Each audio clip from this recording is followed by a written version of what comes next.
இந்த மாதிரி டயத்துல அடிக்கடி குனிஞ்சு நிம்மறக்கூடாது. கவனமா இருக்கணும். சரிங்க அத்தை.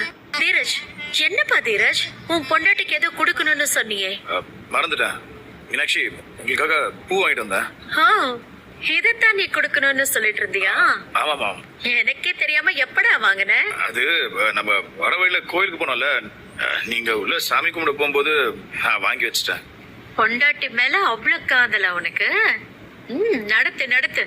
மாமா, எங்க அக்கா மேல இம்பிட்டு காதலோட ரகசியமா பூ வாங்கிட்டு வந்திருக்கீங்க. அத உங்க கையால தலையில வச்சு விட்டீங்கன்னா இன்னும் நல்லா இருக்கும்ல.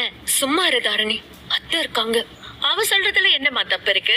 பொண்டாட்டி தலையில புருஷங்காரம் பூ வச்சு விடுறது நல்ல விஷயம்தான். தீரஜ், மீனாட்சிக்கு நீயே பூ வச்சு விடுப்பா. வா மீனாட்சி வா. டேய், உனக்கு பூவெல்லாம் வைக்க தெரியுமா? எப்படிடா கத்துக்கிட்ட? உனக்கு தெரியுங்கிறதே எனக்கு தெரியாது. நல்ல பூ வச்சு விட்டுருக்கடா. சகல பின்றீங்களே, நீங்க வச்ச பூவுல நம்ம மீனாட்சி, மதுரை மீனாட்சி அம்மன் மாதிரி ரொம்ப அழகாயிட்டான். மாமா, கிண்டல் பண்ணாத மாமா.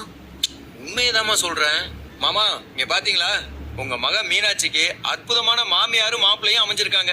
இன்னும் கொஞ்ச நாள்ல உங்க மக வயித்துல நீங்களே வந்து புள்ளையா பிறந்துட்டீங்கன்னா போதும். மீனாட்சிக்கு எல்லா வகையிலயும் ஒரு நிறைவான சந்தோஷம் கிடைச்சு. வாங்க வாங்க வாங்க.